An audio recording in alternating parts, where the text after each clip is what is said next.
ضیاء محی الدین صاحب کی بات کر رہی تھی تو وہ میں ان کا انٹرویو ایک سن رہا تھا تو انہوں نے بتایا کہ کسی نے ان کے بارے میں بات کی ہوئی تھی کہ وہ کوئی صاحب ان کو ملنے گئے تو وہ ان دنوں کی بات ہے، کوئی ایک سال کے اندر کی بات ہے، کوئی ایک برس کے درمیان کی، تو وہ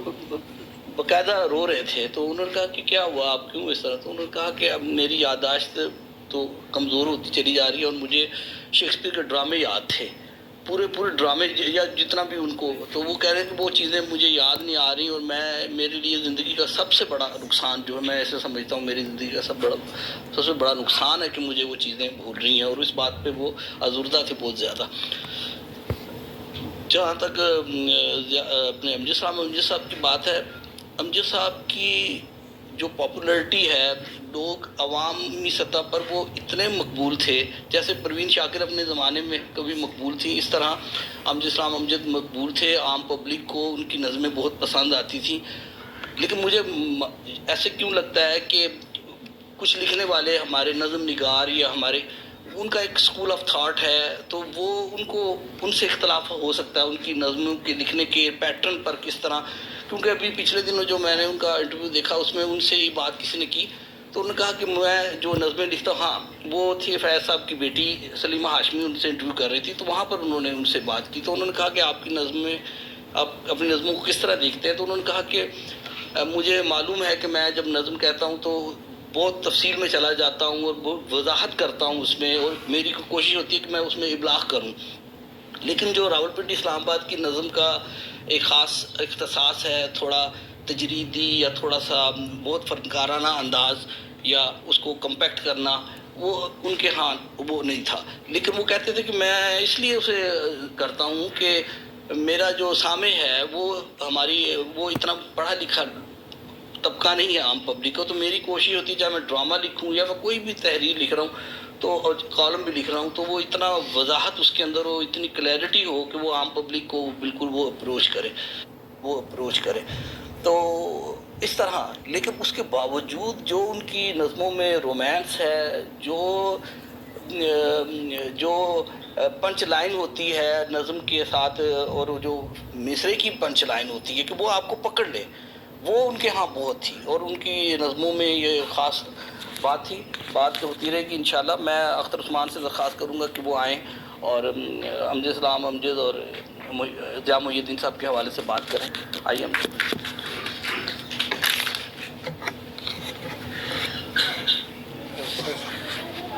بس ایک دو باتیں میں کر کے اجازت چاہتا ہوں.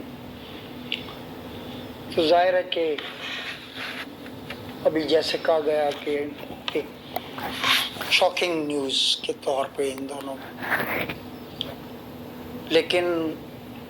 وہی جو ایوریج ایج ہے اس سے بہت اوپر گئے اور بہت کام کیا دونوں نے. ضیاء محی الدین نے خود لفظ کو بولنا سکھایا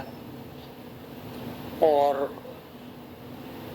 امجد صاحب نے لفظوں کو برتنے کی صحیح جو کی ہے، اس کو ہم دیکھیں تو ایک جو لینیج بنتا ہے امجد کا، وہ اختر شیرانی سے شروع ہوتا ہے، جو پاپولر پوئٹری، اور پھر مجاز سے ہوتا ہوا آگے آتا ہے. اب امجد صاحب بنیادی طور پہ نظم کے آدمی اور ٹیلی ویژن کے ڈرامہ نگار. یہ بات بالکل ٹھیک ہے کہ بازار بند ہو جایا کرتے تھے جب وارث چلتا تھا جس زمانے میں، اور بہت سراہا گیا اس کو. جب وہ کتابی صورت میں چھپا تو بھی ان کی باقی کتابوں کو بھی بہت سراہا گیا. تو ہم انہیں انگریزی معنی میں تو ظاہر ہے رومانی نہیں، اردو معنی میں، یعنی نسائیت کے حوالے سے وہ رومانی نظمیں ہیں، محبت کی نظمیں ہیں، ہر آدمی کو سمجھ آ جاتی ہیں. ان کے لیے از دل خیزت بر دل ریزت والا جو بات ہے وہ پورا اس پہ آتی ہے کہ دل سے نکلتی ہیں اور دل میں جاتی ہیں، اور ایک